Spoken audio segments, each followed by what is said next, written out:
Ay, nako. Ito naman ngayon pag-usapan natin. Yung eksena po nung kahapon.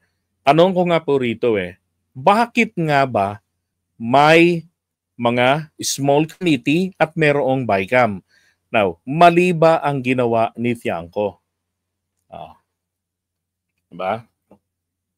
So, mayroong ibang mga nagsasabi rito na mali yung ginawa ni Tiangco kasi ang nakita ko naman rito, binabanatan nila si Tiangco dahil po doon sa palpak din yung flood control sa kanilang lugar. And again, alam nyo naman, lagi kong binabanatan ng flood control ng Navotas. Diba? Doon sa Navotas kasi, yung flood wall nila, ang hinaharang ay baha. Yung high tide doon sa pagpasok ng tubig dagat doon sa ilog nila. Ano mo nilagay doon ng flood ng contractor nila o kung sino man naglagay doon? Yung gumuho po, walang firewall. At yung firewall na yun, ganun yung mga nakikita ko rin sa ibang mga flood control, maging dito sa may lugar namin. Nakakatawa nga dito sa side namin, yung kay Apulacay ng mga malalaking bato na sinalasalansan. I don't know kung anong tawag doon. Yung parang ang itsura no na natatandaan ko nung bata pa ako. Pag ganun yun, yung ibabaw, pababa, tapos pag ganyan. Kung nakikita nyo yung mga road barriers ng MMDA, ganun po yung shape na ginawa ron sa amin dati. Tapos ilang metro, meron siyang parang pinaka-poste niya, may nakaumbok ng ganun. Yan, parang oval, ganyan. So dito yung ibabaw, tapos may nakaganon. Tapos ilang metro uli, ganon na naman. Kaya ang tibay, walang palitada, walang semento, yung gilid. Talagang yung mga malalaking bato, adobe ba yon? Bato talaga pong malalaki na, nako, ang lalaki, kasi tinatalon-talon na namin yung lugar na yun dati. Ganon yung nilagay doon. Hanggang ngayon, kita nyo naman, 3 beses ko palang naranasan. Mula noong 1983 yata yun na nilagay doon. No. Meron kaputol yun, hindi natapos gawa nung nawala na sila sa pwesto. Pero kalauna, nabuo na rin. Anak ng putya. Ngayon, dito po,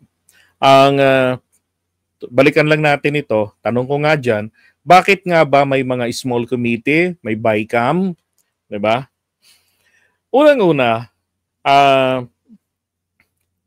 gusto ko lang ding linawin. Ako kasi iniisip ko bakit ngayon lang ito ginagawa ni Toby Tiangco na mag-ingay.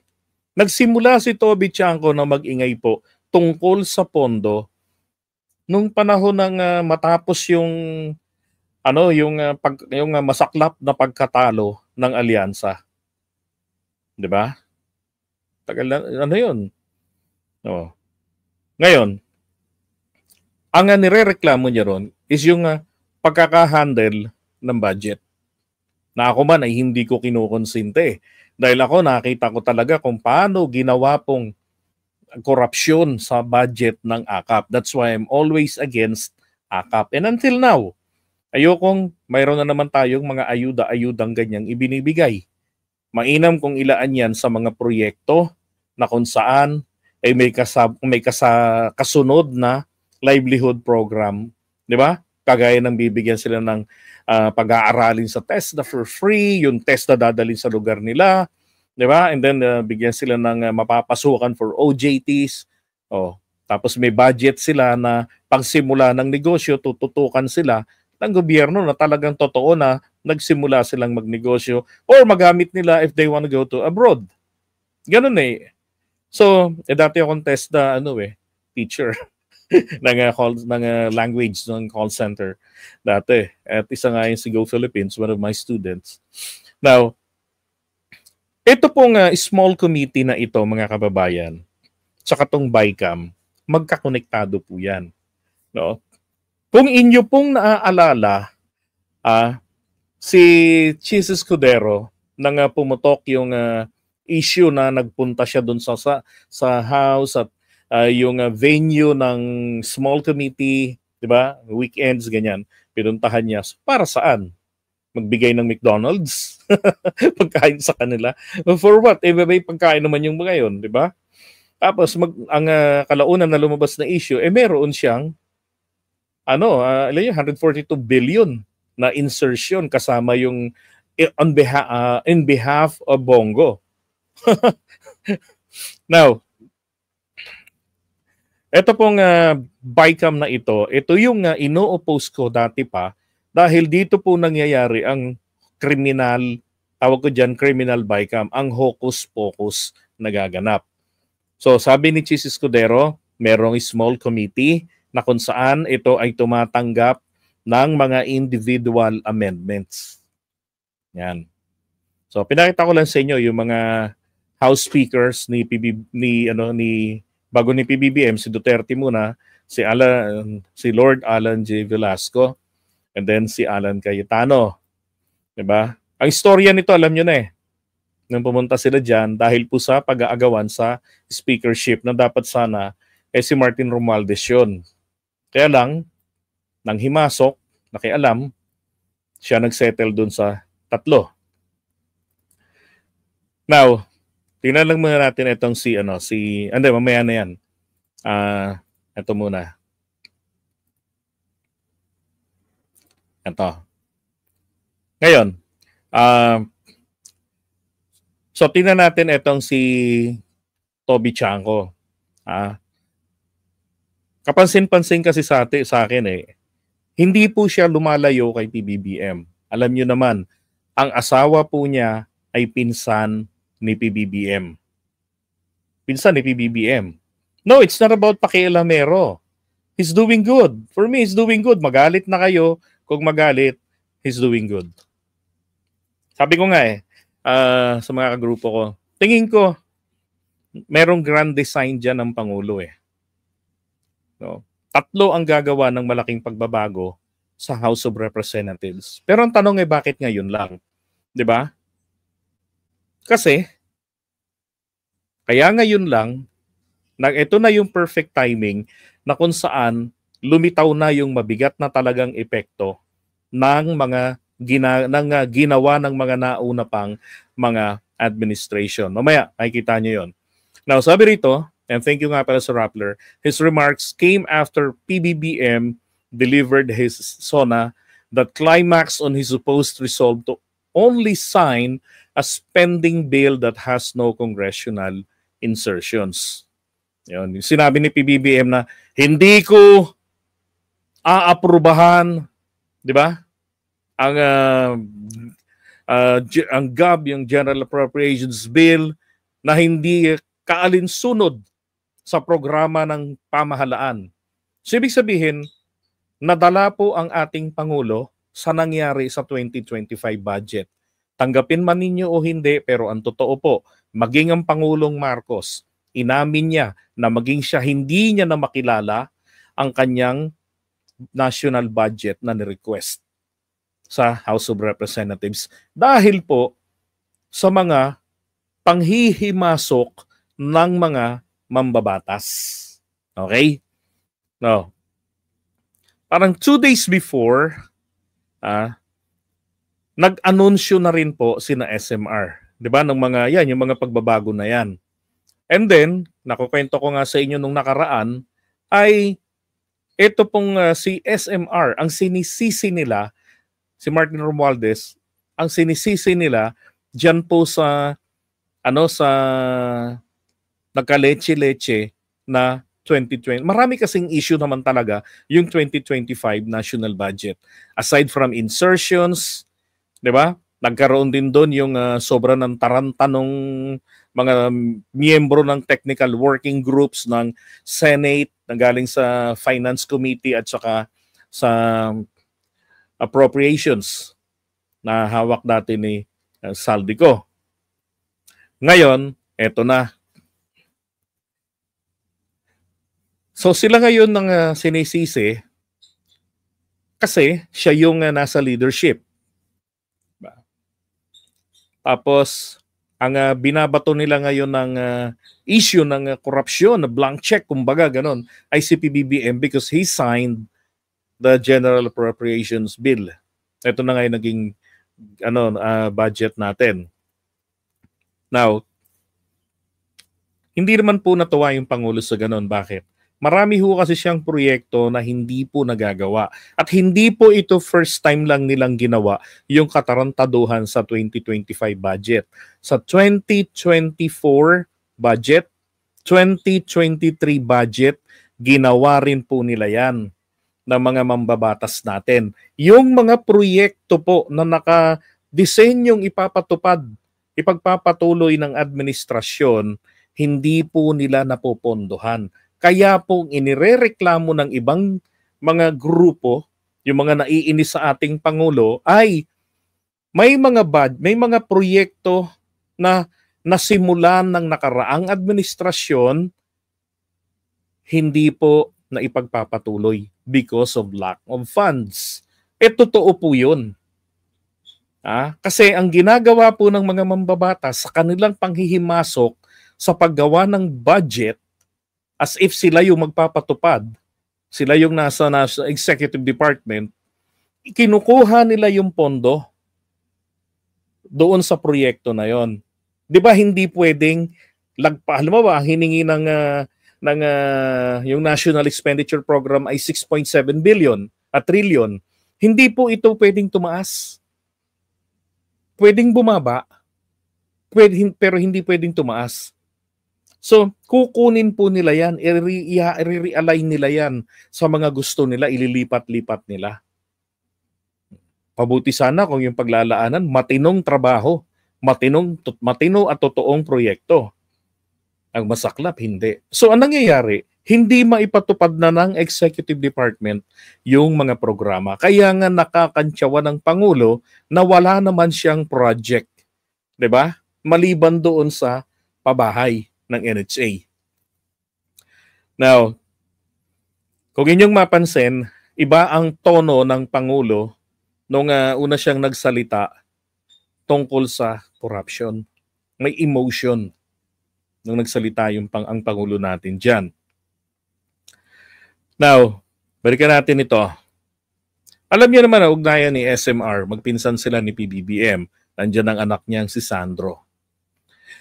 Now, sabi nga rito, ang mga programang isinusulong ngayon ng administrasyon na to, itong sa 28th Congress, sa pangunguna ni Martin, ay i-abolish na yung small committee. Okay?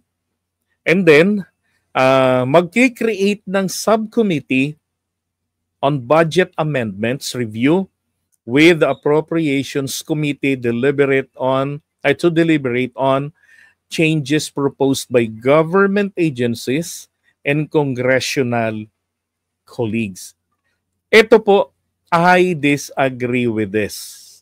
Kasi pinapalitan lang po nila yung small committee. Okay, pinapalitan lang nila. 'Di ba? Ang dapat po kasi kapag naipasa na sa parliamentary procedure, kung ano yung naipasa na sa second reading, diretso na po yun. Hindi na po dapat magkaroon ng mga pagbabago ang mga individual na katarantaduhan ng mga yan. Because in the first place, hindi po kasi talaga dapat bahagi ng proseso ng budgeting ang House of Representatives at ang Senado. Diyan po nila isinusuksok yung pag-insertion, pagsisingit. Diyan nila nilalagay sa iba't ibang pamamaraan at anyo ang kanilang pork barrel. Ang layo na niyan sa kanilang trabaho. Ang trabaho lamang po nila na overlapping pagdating sa budgeting dahil nasa kanila yung power of the purse. 'Di ba? Pwede silang tumanggi. Walang magawa ang presidente. Now, eto naman, promising to open the bicameral conference committee proceedings to the general public. I totally agree with this. In fact, galing nga po sa kampo ni na SMR yung nakiusap sa akin kasi wala yatang vlogger ang may gusto na i-content ang panawagan na magkaroon ng public bycam. Tawag ko dyan dati public bycam. At ako, May mga nagagalit sa aking loyalista dahil pinangungunahan ko raw. Hindi, they don't understand what BICAM is. Kahit na nagka-leche-leche na yung 2025 GAA, yung report, di ba? Na-ratify nila yung report na mayroong blank pages na totoo naman talaga. Nakakuha nga rin ako ng kopya. Totoo naman talaga na may blanco talaga yung naipamudmud na soft copy sa mga senador. Kaya hindi nila maitanggi kalaunan. Ang explanation ko nga doon, yan hindi lang nailagay yung tamang pages. Nakaligtaan nitong mga tao ng dalawang committee na bumubuo ng tech committee. Pero yung nakarating sa Pangulo, which is the final version, palinis na yon, na-proofread na yon. And after all, hawak ng committee na yon, nung small committee na yan, na nagpa-finalize yung mga kopya ng mga amendments na ginawa palihim sa ilalim ng bicameral.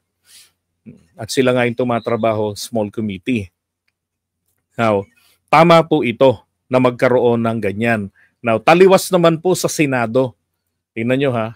The process, ito yung National Expenditure Program, tsaka yung budget of expenditure and source of financing. Ito yung pagtitrigger ng budget process.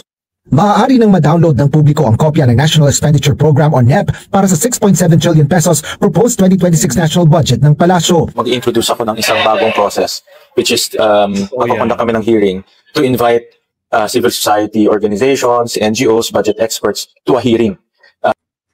Magkaiba po. Sa kanila, pagka nagkakaroon sila ng mga budget hearing, kukuha sila ng third party. Hindi po BICAM. Hindi po sa BICAM. Diba? Ang inano nga natin, maging ng House, is open BICAM. Pero dito sa kanila, third party i-invite nila. Bakit hindi nila kayang bitiwan ang BICAM? Diba? And this will allow them to give us their feedbacks, their opinion, their analysis on the budget. Kasi if you notice, in the past, puro senators and the agencies. Hindi na-invite yung mga CSOs, NGOs, budget experts. Walang resource persons. Bukas anya ang Senado kung may panukalang amyenda sa proposed budget ang mga iimbitahan nilang organisasyon at eksperto. Kung meron silang mga proposed amendments, pwede rin silang mag-propose. Of course, my God. dadaan sa committee, hindi diretso sa agencies. Pwede silang mag-suggest. For example, pagdagdagan natin ang budget sa bike lane o dagdagan natin ang budget sa pedestrian walkways or sa sidewalks. Maganda yung sinasabi niya na yon. Pero again, hindi po ito tumutugon dito sa gustong mangyari po ni na SMR na pagdating dun sa BICAM, dapat ito po ay public talaga. Yaang BICAM na yan. Po, tapos na yung 5 minutes. So dapat Ay, eto pala muna ulit. So magkaiba sila. Ayaw talagang bumitiw ng Senado pagdating po sa usapan ng BICAM. Kasi dyan sa BICAM talaga nangyayari ang hocus-pocus. Wala kasi diyang transparency. Tingnan nyo ha. Ito, in fairness, kawawa po yung mga kongresista na nagtatrabaho talaga. Yung talagang tinututukan nila yan ng paumagahan. Alam niyo namang nagko-cover ako sa House, di ba? Nakikita natin yung effort nila na talagang matapos itong budget na ito. Putika, nakagising na ako. Tingin ko, naku, buhay pa rin tong mga to.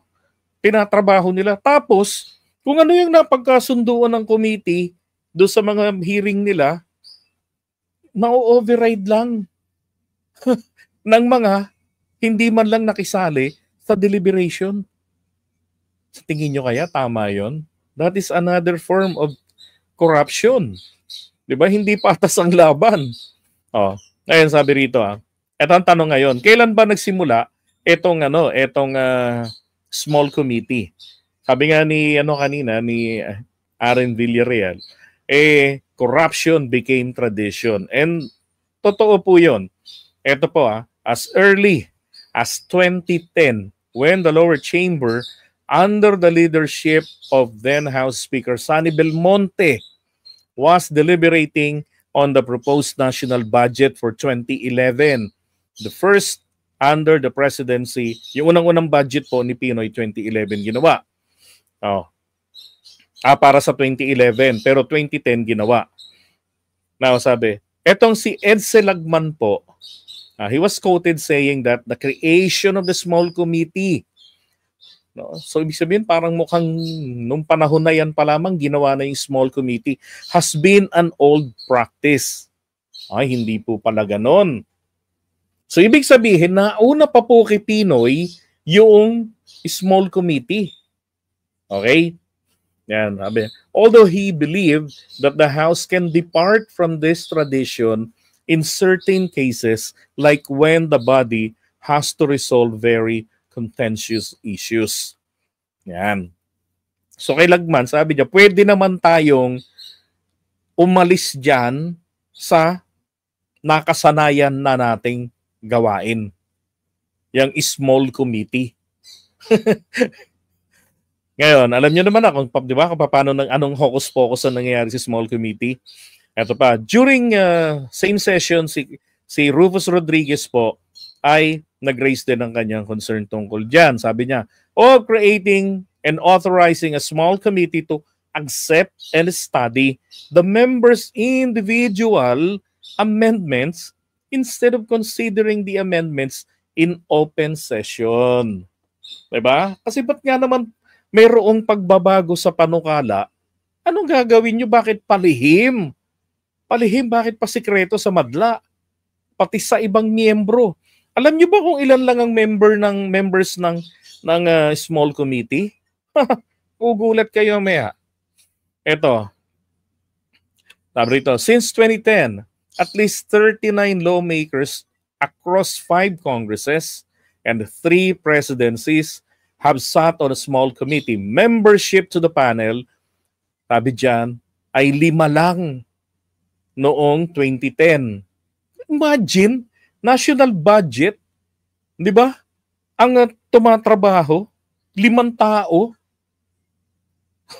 Tapos yun yung nagmamatter. Pero yung mga napagkasunduan sa mga committees at yung original na hiniling ng presidente, nababago nila ng ganun-ganon. What the fuck? Di ba? Now, eto pa. Pagdating po nito ni Alan Peter Cayetano, ni Boy 10K, lumobo, naging 13 na. Malas na numero. Ang lupit. Kaya nga sabi ko sa inyo, first time kong narinig yan nung nakaraan dito kay yung small committee. Ang BICAM college pa ako eh. Yung small committee na yan, panahon ni Duterte. Yan nga noong 2020. Na kung saan yung natitirang kalahating yung 3 taong natitira ni Duterte, second part ng kanyang pamumuno, ay nagkaroon siya ng 2 speaker, di ba? Ito nga yung kanina. Ito. Hindi nila matanggap na si Martin Romualdez ang iboboto ng House bilang House Speaker. So etong ayaw tumanggap ng pagkatalo na si Boy 10K at meron din daw siyang pledges, pero ang pinakamalaki sunod kay Martin ay si Alan Velasco. 2 Alan. So punta sila kay Digong. Sabi ni Digong kay Martin, awin mo, pabayaan mo na lang yan sa 2 loko-loko. Patayan sila dyan. Now, if you wish to run for Vice President in the future, I guarantee you have my all-out support. Si Martin naman, pinagbigyan. Diba? Yung pakiusap sa kanya. Etong 2 ngayon, sabi niya, tangina nyo, mabuti pa mag-term sharing kayo. Ikaw muna, Alan, Cayetano, hawakan mo ang pwesto, ganitong pitsa. Ngayon, kalahati nito, ibibigay mo na kay Velasco. Ito na ngayon.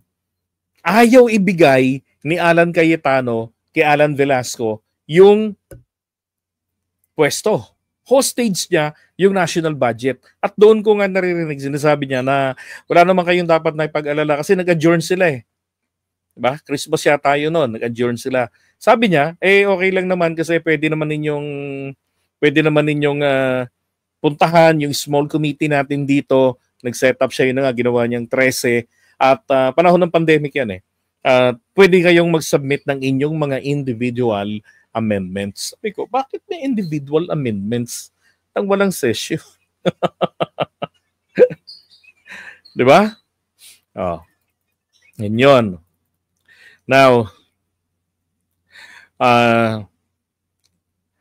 during the same session, ito kay Rufus Rodriguez, ito yung process daw doon sa small committee. In the House, more than 300 lawmakers try to negotiate better funding for their constituents. Diba? Kasi nga naging papel na nakasanayan na ng mga kongresista dahil din po sa mga residente na mga demanding gusto laging may paayuda. Saan naman kukuha yung kawawang kongresista? Diba? Alam nga naman po sa kanyang sahod, siyempre may karamutan din yung mga yan. May pamilya yan, ilan ang kabit ng mga yan. Now, napipilitan po tuloy sila na pakialaman ang infrastructure projects. Kaya syempre yung mga lugar constituents nila, imbis na sabihan nila yung mga constituents na yung gusto nyong mangyari na kalsadang ipagawa o tulay, hingin ninyo yan, ihatid natin ang inyong reklamo o inyong request sa mayor. And then ang mayor ang magpadala ng kanyang request through the DILG. Then itong si DILG naman ngayon ang mag-submit niyan sa Pangulo. Para pagka napag-aralan ng Pangulo, then isama niya yan sa budgeting. Sa ilalim na ng DPWH para sa kanila naman niya ipatatrabaho. Dapat po ganun. Hindi po may control ang mga kongresista, hindi yung may control ang mga senador. Diba? Kasi they can request naman Sabi nga ni Dan Fernando ng Bulacan, ni Governor, may mga request sila for infra. So pwede naman po kasi talaga, hindi nga naman kasi tama, again, na yung mga congressman pa makikisawsaw sa pagpapatupad. They are not part of the executive department. Ano bang ibig sabihin ng executive department? To execute, isagawa. Diba? Ang trabaho po nila, gumawa ng batas. Mag-review ng budget. Mag-review paano ginastos ang budget na inaprubahan nila. Diba? Mag-imbestiga sila. Yun ang nila, yun ang kanilang tungkulin. Ito pa. After lawmakers finish sponsoring the budget request of all agencies and agencies, the House puts the General Appropriations Bill to a vote, viva voce, yung aye and nay. Yan. A resounding yes signals the passage of the budget on the second reading. So dito po sa second reading, mga kapatids, bawal na pong baguhin ang naaprubahan nila dyan. So ibig sabihin, wala po dapat na small committee na papapel. 'Di ba? Bangis 2.0 na pro-China. Yan, shout out sa iyo. Walang ganun dapat na amendments pa.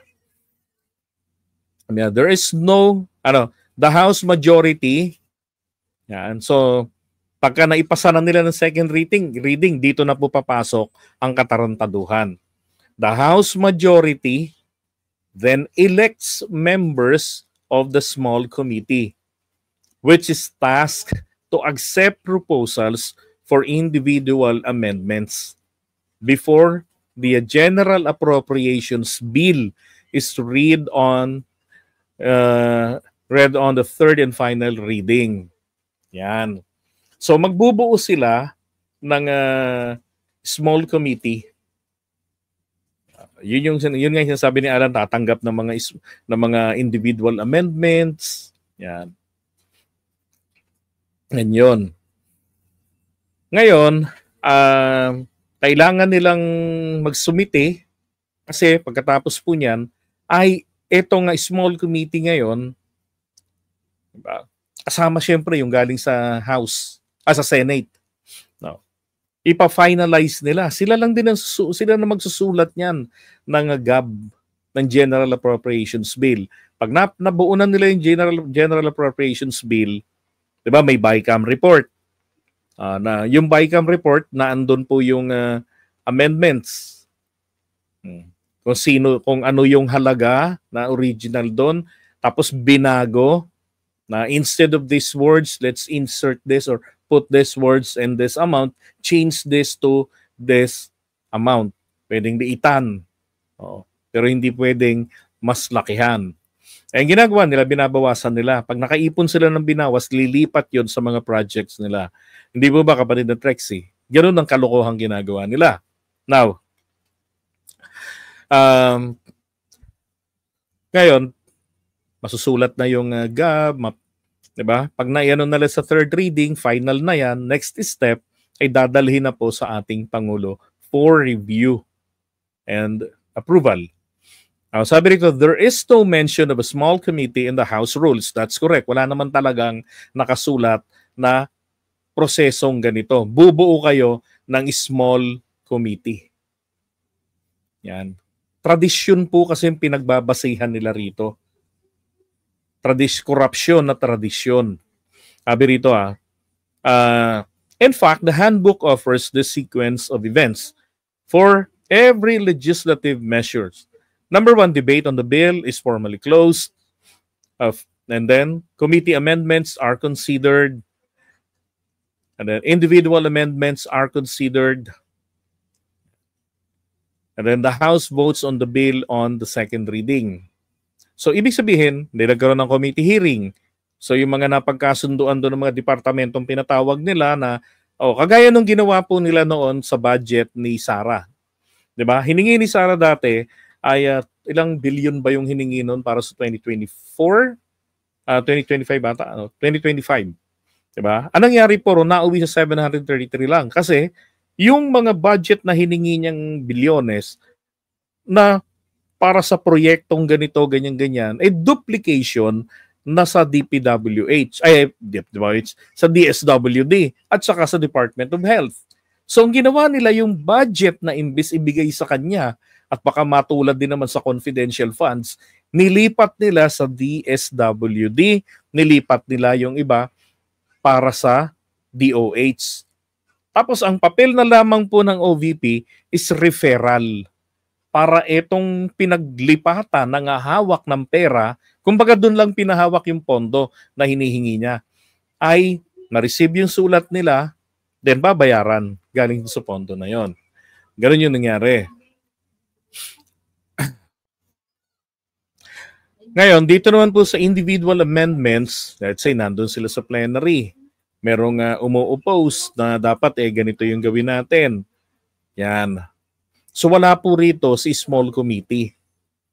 Wala si small committee. Si small committee po, pinapasok po nila after na po ng second reading. Okay? After na nito. Yun ang step 5 na wala po sa rules.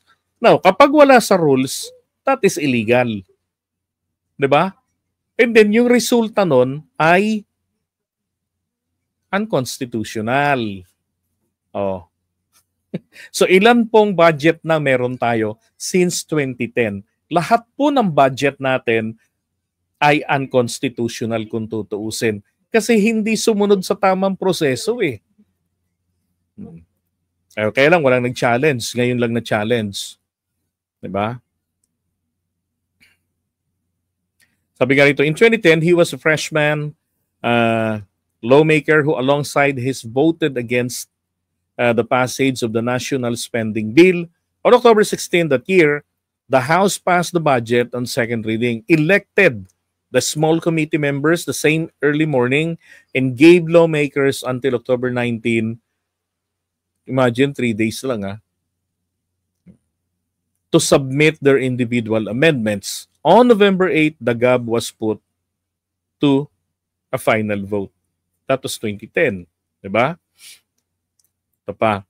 The House Journal reads, blah, blah, blah, lamented that they were now being asked to approve, pinapaprubahan na sa kanila.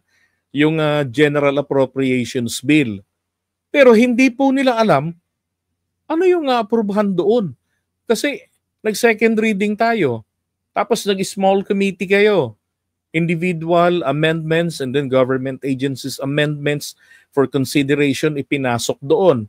Tapos ang ginagawa nila, pipiliin nila yung mga budget, kakaltasan nila yung mga proyekto ng presidente, alisan nila ng pondo, ililipat nila ron sa mga insertions nila. Naalala nyo yung nangyari sa AKAP. Hindi ba ayaw na ng mga senador ang AKAP? 'Di ba? Pero during BICAM, nagka-hocus-focus. Ano nangyari doon?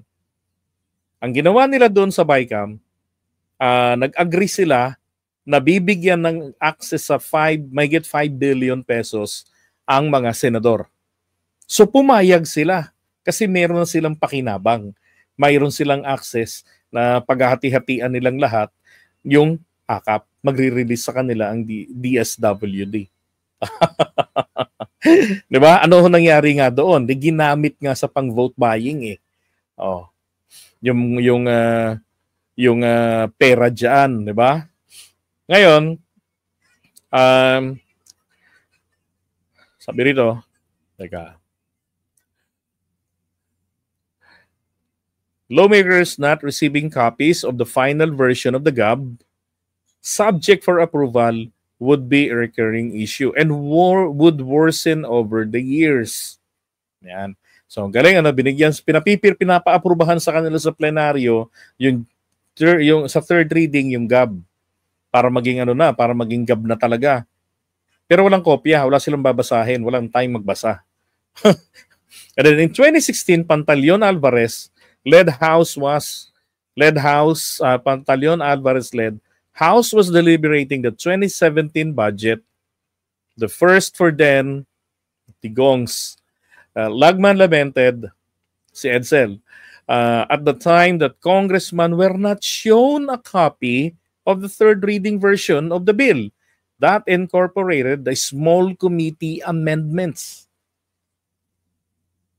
Diba? So palagi po talagang may problema sa small committee.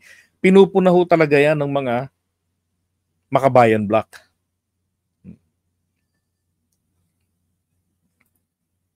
Ito, in 2020, Cayetano-led House passed the budget on the second and third reading on the same day. Ito yung kino-question na wala pong walang basihan na yung second and third reading aaprubahan nyo sa parehong araw. Pero ginawa nila nung panahon na yan. Ang palusot dyan ni Cayetano, innovation. Bending the rules, katwiran nga niya, is not actually breaking the rule. Diba? Just bending. Tawag niya innovation. The situation was unique in the sense that the House passed the budget on the final reading even though the small committee amendments were not yet. Wala pa po yung imagine, aprobado na po yung budget, yung GAB, final na, no? Pero since hindi pa naman po ito napiprint, pwede pang maraming magbago hangga't hindi nakakarating sa Pangulo. Kasi meron pang pinapasok ng mga pahabol daw. Hindi, di ba? Now, apparently, this practice has been adopted by Martin Romualdez-led House since the start of the presidency of PBBM. The budget bill passed on second and third reading on the same day, with individual amendments to be considered by the small committee in closed-door meetings thereafter.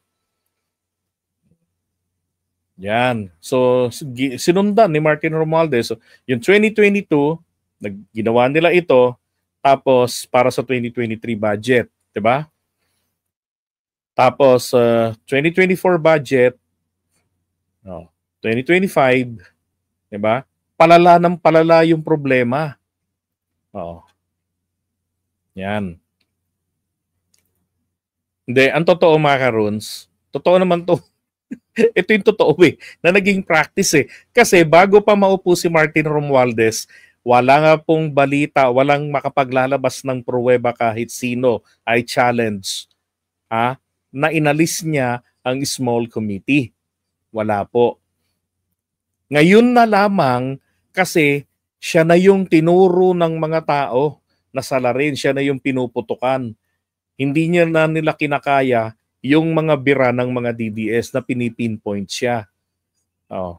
Habang si Chis Escudero na nag-insert ng 142 billion, tahimik. 'Di ba? Walang pake. Ngayon na lang nagkaungkatan pagkatapos ng eleksyon. Sa pag-aagawan doon sa Senate presidency nila ni Soto. And wrong timing din ang paglabas ni Soto, dapat pagkatapos na, 'di ba? Di sana siya yung Senate president ngayon. Now eto, time for change. Chanco did not vote for the continued speakership of Romualdez and decided to be an independent in the 28th Congress. He cited his frustrations with Romualdez handling of the budget as his reason for bolting out of the supermajority.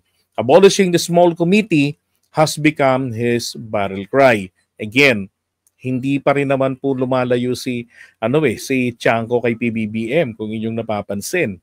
At maging dun sa kanyang speech, talagang pinipinpoint niya yung pagsuporta niya ron sa sinasabi ni PBBM, 'di ba? Na mahiya naman kayo.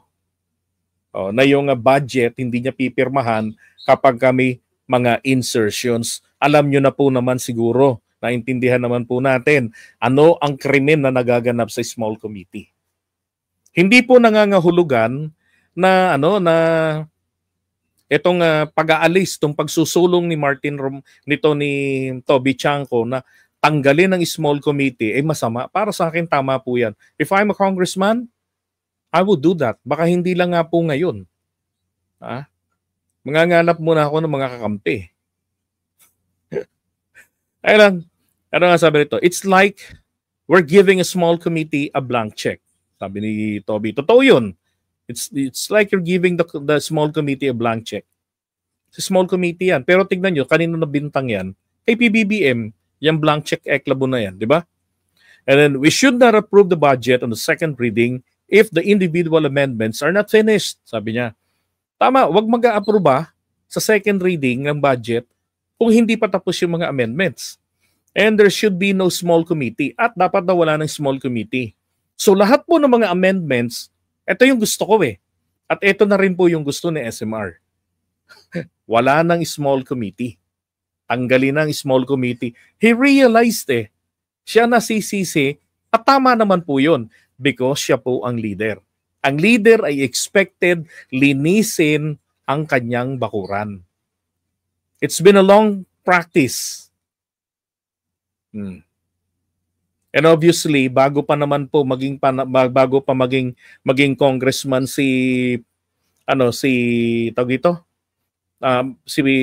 maging presidente si Pinoy, dati na pong gawain yung small committee na yan. Dahil hindi talaga mabitiw-bitiwan ng mga kongresista paano nila magagawa ng paraan ang kanilang pork barrel. Right?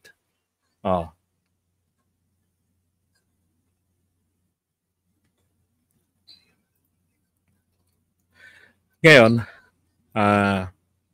sabi niya, whatever was approved on the second reading should be the final version. Yun naman yung nasa rules Wala, di ba? Wala nang small committee after ng approval dun sa second reading. Now, there's no more insertions there. That's correct. Dun po kasi nagaganap yan. Diyan nangyayari yan. At ito pa ho kasi yung masaklap diyan, wala pong wala pong minutes. Yang small committee, wala pong minutes yan. Ngayon, marami po tayong mga kababayan, marami tayong mga supporters ng ating presidente, supporters ni Martin Romualdez, ang hindi po kayang paniwalaan ang katotohanan na wala talagang minutes of the meeting ang small committee. Na mismong ang small committee ay illegal. Wala sa rules, Wala po sa opisyal na mga committees ng Kongreso. At kung bakit po si Martin Romualdez ang pinagbibintangan nila diyan, dahil po yung venue ng BICAM, na yung small committee na yan, diyan po yan sa House. Diyan ang venue. Oh, kaya nga diyan nagpunta, di ba? Ngayon, tama naman po, it's not yet too late para tanggalin ang small committee at magkaroon tayo ng open BICAM, di ba? Na napapanood ng taong bayan. Hindi ko lang mailagay rito yung wala kayong video ng sinabi ni Martin Romualdez yan. But I'm sure lahat kayo napanood niyo yun. Sabi niya, wala tayong ililihim. Bubuksan natin ang proseso. Diba? Invite natin yung mga taga-civil society. Tapos mapapanood ng taong bayan in all platforms ang buong proseso ng BICAM. At ako, para sa akin mga kababayan, ang BICAM, hindi po dapat ito, hindi ito BICAM, kasi hindi ito yung BICAM na natutunan ko eh. Okay, nag-aaral pa. Kaya lang, nung time na yun, problema na rin talaga yan eh. Ang BICAM po kasi talaga dapat is bicameral conference. Diba? Ibig sabihin, yung House and then the Senate, meron silang mga representatives nila, pagsasama-samahin ito para pagkasunduan ng formal ang kanilang differences sa versions nila. Diba? So dapat ito public, nakikita ng tao. Bakit? Yung pag-submit ng panukalang pondo, public. Yung pagbusisi ng House at yung pagbusisi ng Senate, public na papanood natin. Kaya nga dyan natin napanood si Shiminit dati, di ba? Ayaw niyang sumagot. Nag-Shiminit. Public. Diyan nila nasisinghalan yung mga taga-DepEd na tinatanong dati na doon ako sa house noon eh. Tinanong na, kailan ninyo ibabalik sa Hunyo? Sabi ganyan. Your Honor, we need to study first. And how long? I think we need like 5 years. Sabi ni isang Congress, 5 years? Nagawa nga ni Digong na palitan niya ng isang araw lang. Magmula ng June dahil sa pandemic, ginawa niya Setyembre. Tapos kayo 5 years? Hindi. Ang gusto ng Pangulo, sabi nila ni PBBM, baka hindi nyo naintindihan, this coming June, pasukan. Okay po. Kaya pala. Yun. Now, tama po yung ginagawa na yan na gustong mangyari nila. Hindi po si Toby Chanco lang ang may gusto niyan, even Martin Romualdez. And again, it's not yet too late. Nasubukan ni Martin Romualdez. Iba ho kasi yung congressman ka lang eh. Iba po yung ikaw na yung may hawak ng gavel. Ikaw na yung nasa liderato. That's the time you will experience to get blamed. Diba? 2 beses niyang nasubukan yan. At palala ng palala ang problema dyan. Ngayon,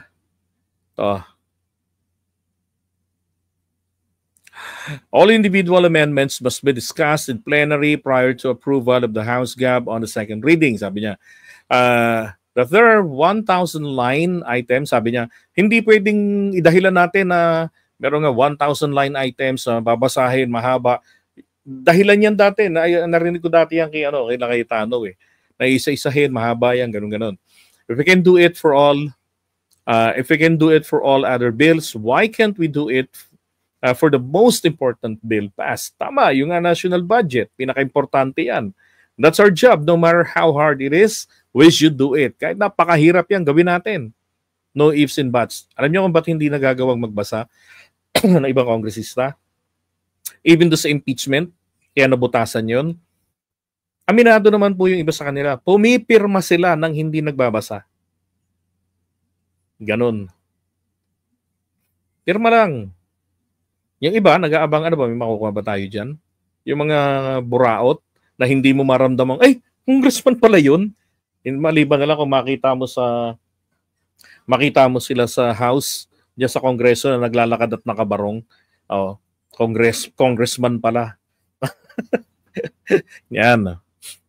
Sabi rito, Chanco also challenged, eto na, Saldico. Hindi po ba galit si PBBM kay Saldico? Di ba? Galit si PBBM dyan, kay Saldi. Oh. Sabi niya, Swansing's predecessor, who was, Chanco also challenged ako, Bicol Representative Saldico, who was at the center of one of the most controversial national budget in recent history, to release amendments done by the small committee for the 2025 GAA. We cannot move forward and forget the sins of the past. Ako rin po. Walang move on, lintik na yan. Ang kalaki-laki ng perang gagastos ng mga yan. Move on. Matapos i-hocus-pocus, matapos mabuking, then we will do changes. Aalisin na natin ang small committee. Hindi pa ho yun.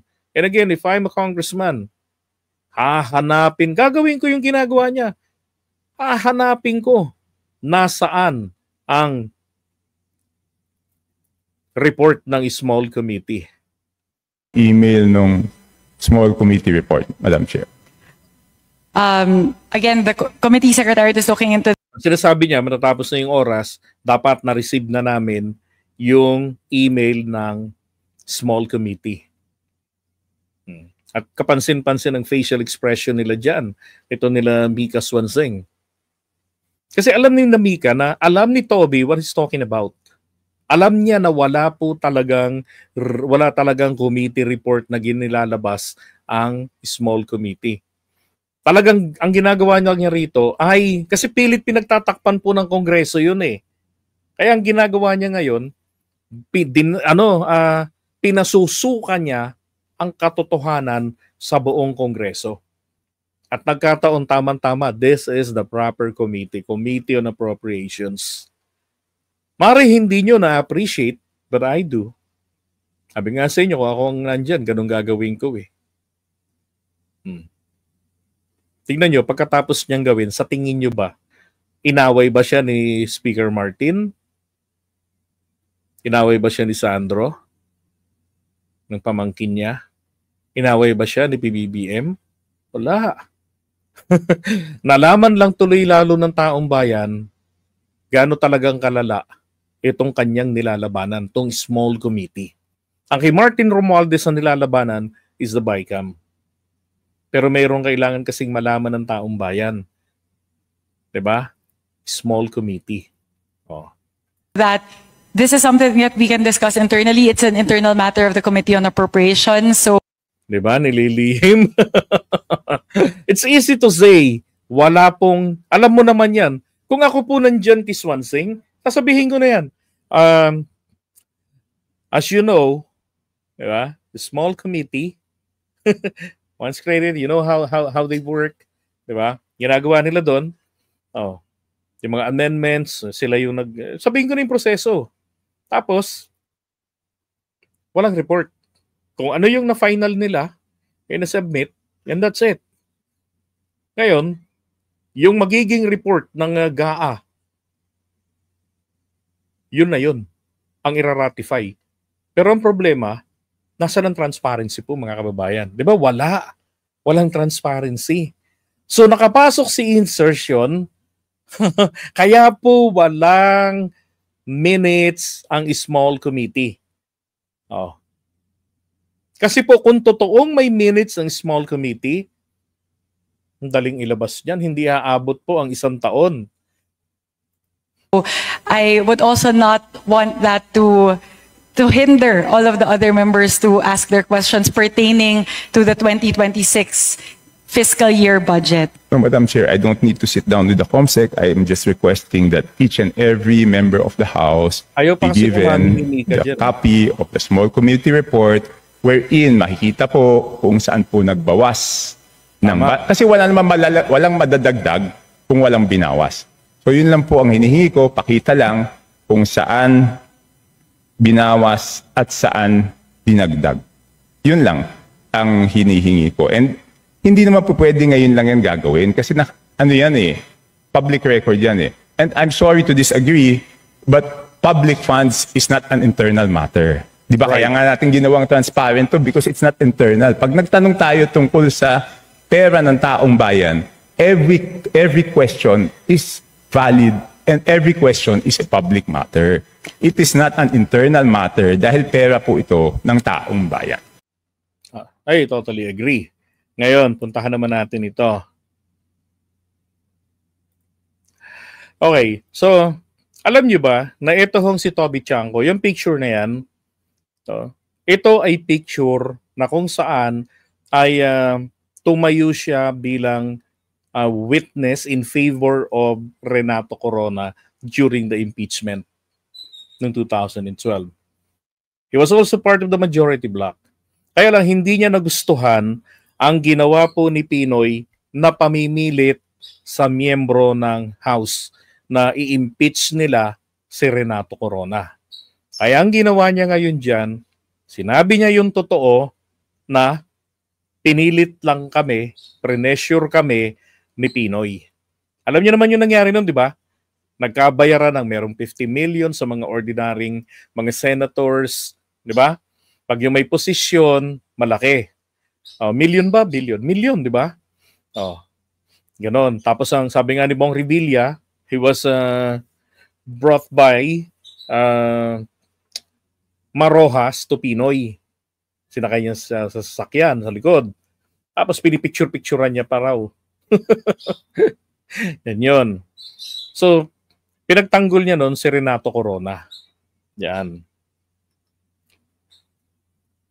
Karakter na nito ni Toby Chanco ang hindi po natatakot. Pagkatapos ng nangyari sa kanya na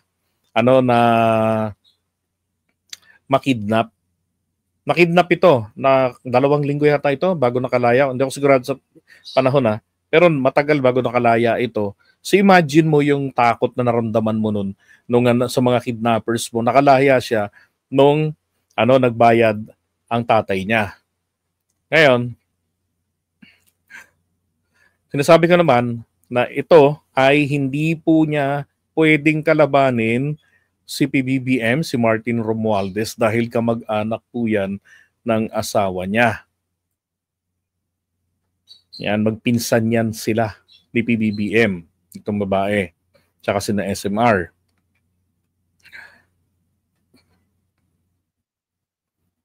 Ito yung binabanggit ko kanina. In 2012, Chanco served as a state witness at the impeachment trial of Renato Corona.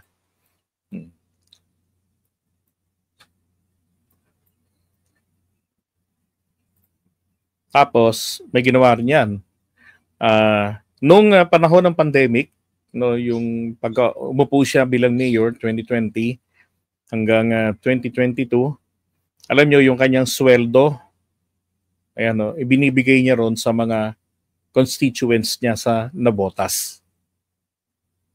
Ang tanong, sino po kayang ibang kongresistang gumawa niyan? Pakilala nyo. Yan.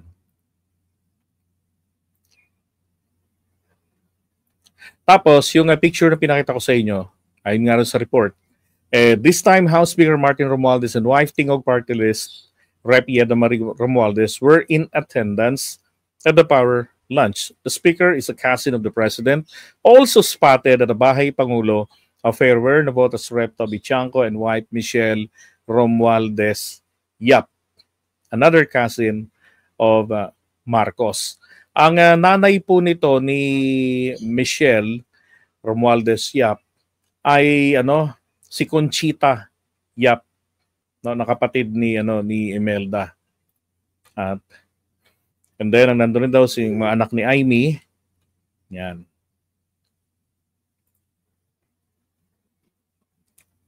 Kaya sabi ko kako, ang naisip ko rito, gaya nga sinasabi ko sa inyo, malabong gawin ito ni Toby Chanco para sirain ang Pangulo. Hindi lang po kasi kayang dumirekta nito ni PBBM diyan sa House. Alam nyo naman ang Pangulo, takot, di ba? Mag-infringe sa Legislative Department. Kaya nga sabi niya doon sa impeachment, ang sabi niya, ako man ay impeachable official din. At baka nga ako dyan pa ma-impeach kahit na pabirong ganun ng Pangulo. Yes, ganun. So, marami hong paraan para dyan, para malansag. And after all, naipakita na rin naman na sa atin na itong sistema na yan, na minana niya kay Duterte, sa mga speaker po ni Duterte, ilan po yun? Kay Pinoy, isa lang, ito lang. Yan, pati kay Gloria, siya rin eh. Ay hindi, kay Pinoy pala siya. Ito, ang unang-una ni Duterte na House Speaker, si Alvarez. Nung nagbiro si Digong na nagbiro ito, nang sabi niya, kaya kong ipa-impeach ang presidente, nagalit si Saltek. Diba? Trinabaho. At laglag sa pwesto. Nang resulta, nung araw na yun mismo, wala silang pinipili sa pamumulitika, sinasara.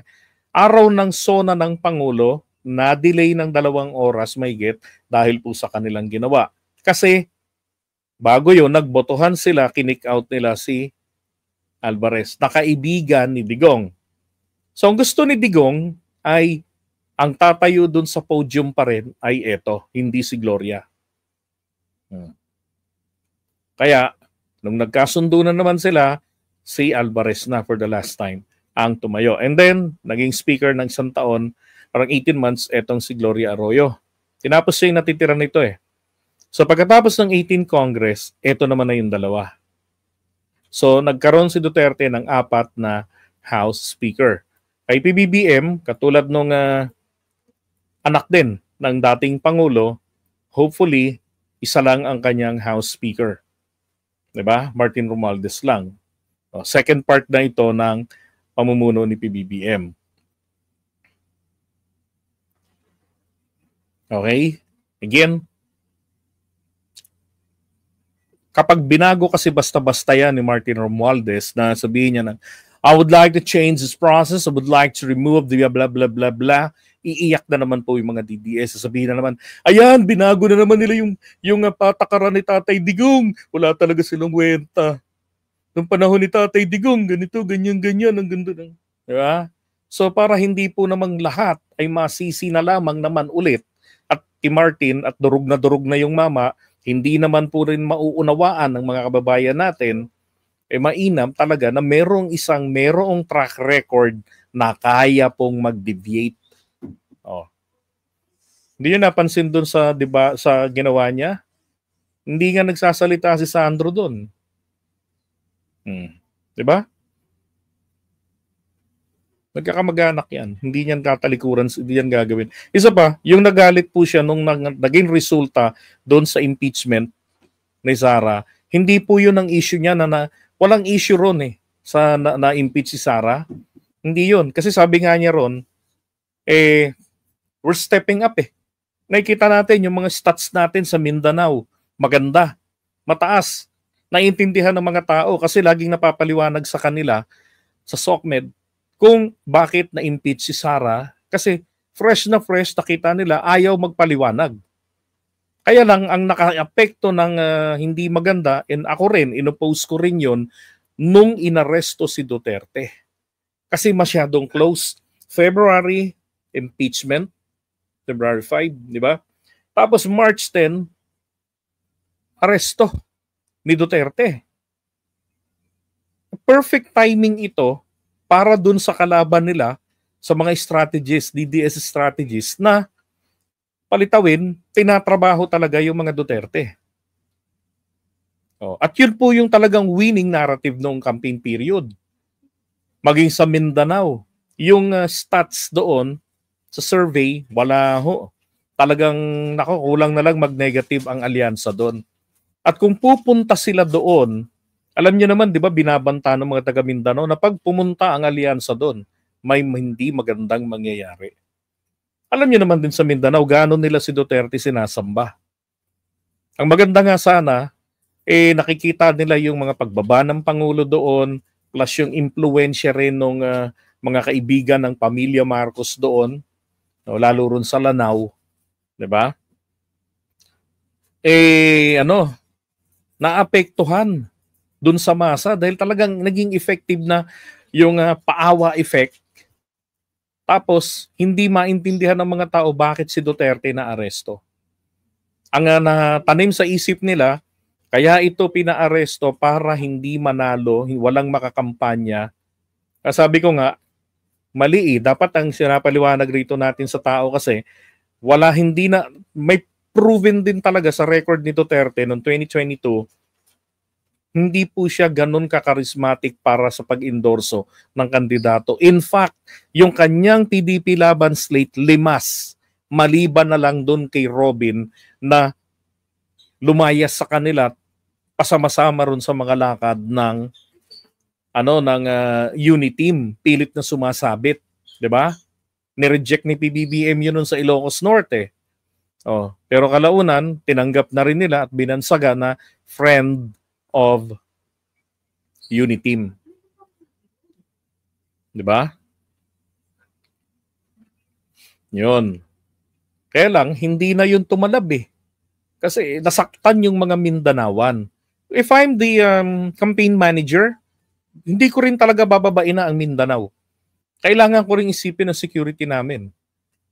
Diba? Bukod doon, nakakahiya nang may bumato sa atin ng kamatis. Hindi ko kasi perfect timing yung pag-aresto kay Duterte. And the President could stop the arrest. Marami po tayong mga pending arrest dito ng Interpol na hindi po napapatupad. Hindi kasi na-delay yun Kung na-delay sana after ng eleksyon, malamang po yung 10 alyansa, lahat po yun makakapasok. Kung na-focus lang sana doon sa mga magagandang na ginagawa ng Pangulo.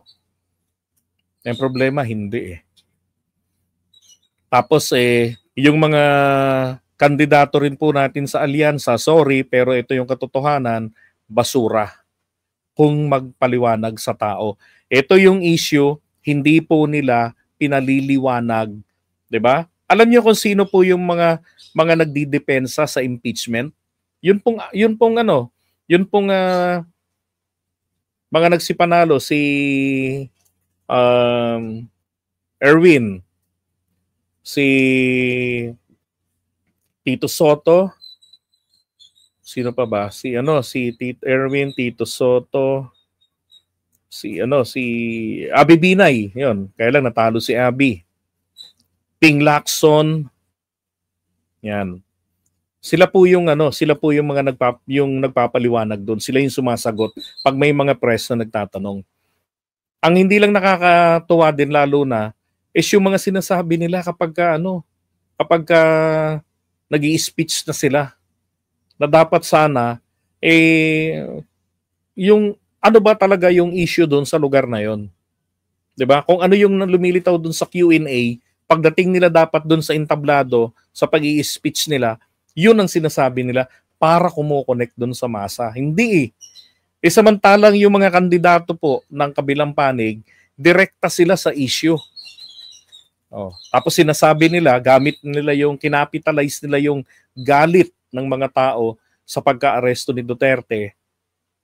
Sinasabi nila, pag kami nanalo, papanagutin namin yan, mga yan. Alam mo ng mga Pilipino, mahilig sa ganun away. 'Di ba?